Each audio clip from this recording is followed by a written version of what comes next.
12 महीने शिवरात्रि आती है, प्रदोष को ही शिवरात्रि का भाव कहा। 12 महीने आते हैं। अगर व्यापार ना चले, दुख तकलीफ ज्यादा हो, कष्ट ज्यादा हो, बहुत टेंशन जिंदगी में चल रहा हो, अगर बीमारी ने भी घेर रखा हो और बहुत जिंदगी में दुख चल रहा हो, कहीं मत जाना।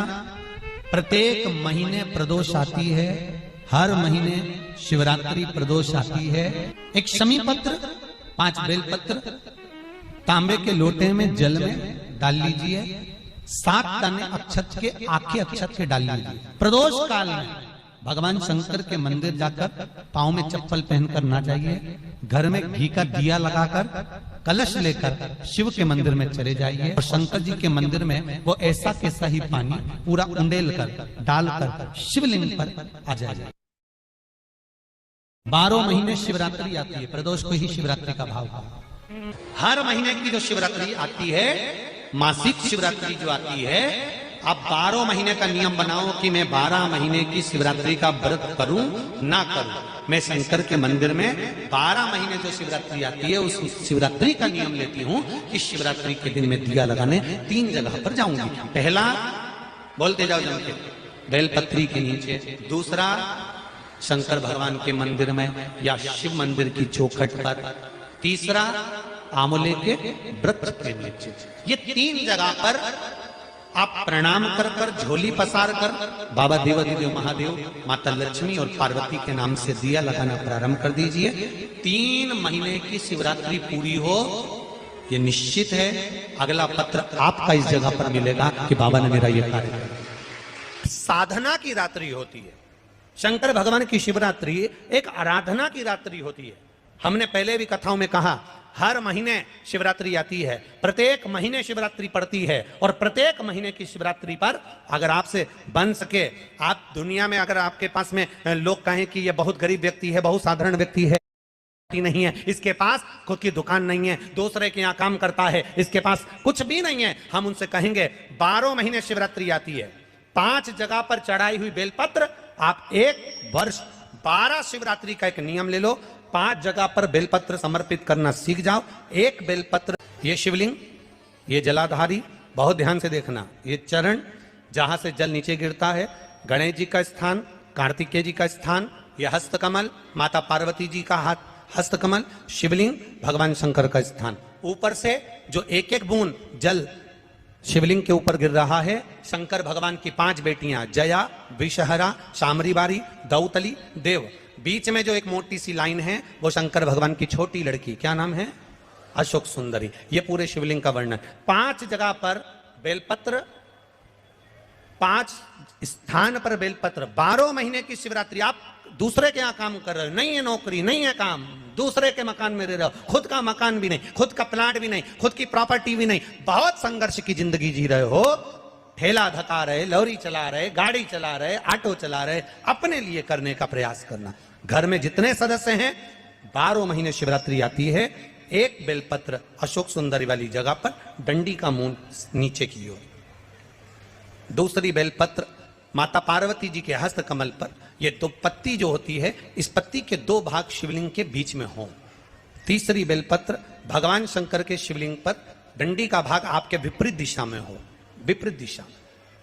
चौथी बेलपत्र भगवान शंकर का जहां से जल बहकर जाता है, जमीन पर जो जल बहता है, जमीन पे से जो जल बहकर जाता है, चौथी बेलपत्र उस जमीन के जल पर जहां से वो पानी बहकर जा रहा है, पूरे शिवलिंग को छोड़कर जहां से पानी जमीन पर बहकर जा रहा है, उस स्थान पर। और 5वीं बेलपत्र नंदी का जो पांव ऊपर उठा हुआ है, उस पांव के पास में 5वीं बेलपत्र समर्पित करना।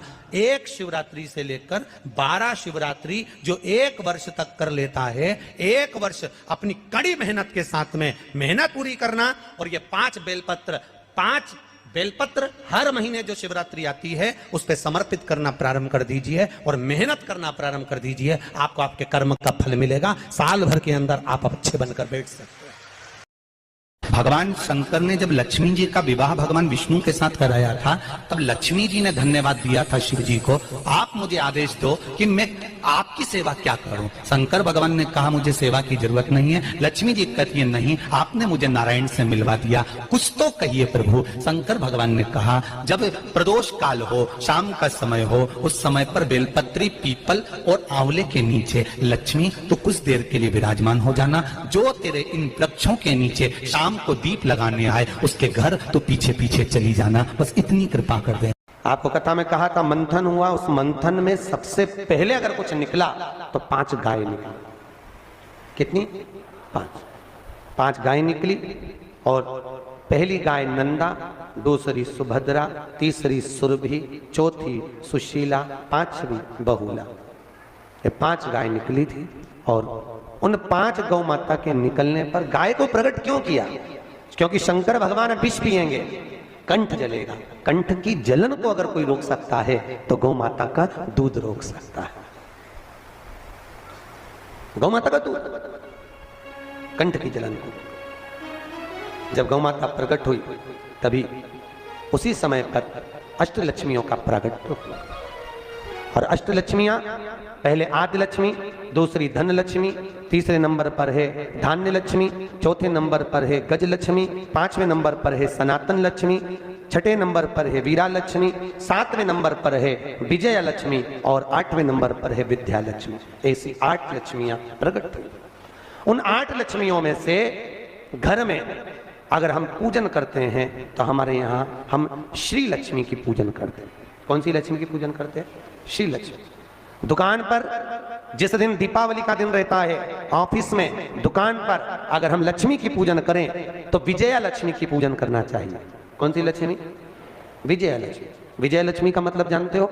जब दुकान पर, ऑफिस में दिवाली के दिन पूजन करो तो 5 कमलगट्टे, कमलगट्टे जानते हो, ऐसे काले काले आते हैं, किराने की दुकान पे मिलते हैं। 5 कमलगट्टे, 5 हल्दी की गट्ठान, 5 धने के दाने, धने के दाने, 5 हरी मूंग के दाने एक लाल पोटली में बांधकर विजया लक्ष्मी के नाम से ऑफिस में रख देना चाहिए। जिंदगी में कभी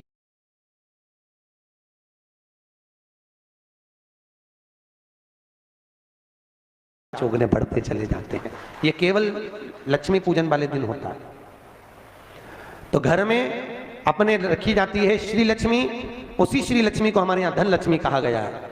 और व्यापार व्यवसाय में रखी जाती है, जम के बोलो, विजया लक्ष्मी। बच्चों के रूम में दीपावली के दिन जो पूजन करी जाती है वो गज लक्ष्मी की करते हैं। कौन सी लक्ष्मी? गज लक्ष्मी। गज लक्ष्मी मतलब हाथी पर बैठी हुई। हाथी पर बैठी हुई लक्ष्मी से मतलब ये नहीं कि आप गजलक्ष्मी का फोटो लगा दो या गजलक्ष्मी का चित्र लाओ या मूर्ति लाओ।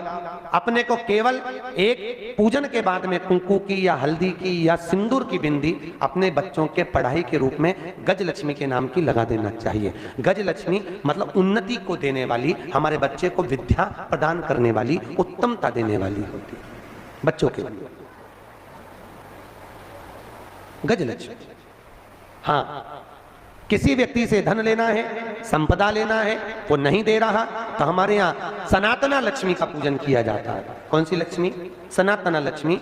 दीपावली के दिन लाल वस्त्र में या पीले वस्त्र में अपने घर के कोई भी 5 सिक्के, 5 सिक्के मतलब 1-1 के क्वाइन हो, 2-2 के क्वाइन हो, सिक्के मतलब क्वाइन, लेकर उसको हल्दी में लपेटकर जिस व्यक्ति से पैसा लेना है उसका नाम लेकर धागे से बांधकर कपड़े में उसको मात्र 22 दिन तक रख दो। सनातना लक्ष्मी अपनी लक्ष्मी को वापिस खींच के ले आती है। घर की लक्ष्मी अपनी लक्ष्मी को खींच कर लाती है, उसको सनातना लक्ष्मी कहते हैं। ये दीपावली के दिन पूजी गए हुए लक्ष्मी धन को खींच लो। और चुंबक देखिए, अरे बोलो तो बच्चे लोग गंगा जी में ऐसे उसको बांध के, हमारे यहाँ यमुना गंगा में बच्चे धागे में बांध के लटकाते हैं। क्यों लटकाते हैं? उसमें क्या चिपकता है? पैसे चिपक जाते हैं। जो चुंबक तत्व से जुड़ा हुआ है वो चिपक के है। सनातना लक्ष्मी अपनी लक्ष्मी को खींचकर वापस बुलाएगा, घर की लक्ष्मी। ऐसी सनातन अष्टलक्ष्मी। सनातना लक्ष्मी आनंद सुख देने वाली है। उसी तरह जब व्यक्ति के जीवन में बहुत ज्यादा कोई रोग उत्पन्न हो गया हो, बहुत बड़ी बीमारी हो गई हो, डॉक्टर बोल रहे हो कि इसका बचना मुश्किल है, ये बहुत ज्यादा तकलीफ में है और आप चाहते हो कि इसको रहना चाहिए, समय इसका निकलना चाहिए, तो वीरा लक्ष्मी की पूजन की जाती है। कौन सी लक्ष्मी? वीरा लक्ष्मी। वीरा लक्ष्मी कैसे पूछते हैं? कहते हैं नीम की 5 पत्ती, कितनी पत्ती? नीम की 5 पत्ती, एक कमलगट्टा पानी के कलश में डालकर रात भर बीमार व्यक्ति के पास में रख दीजिए।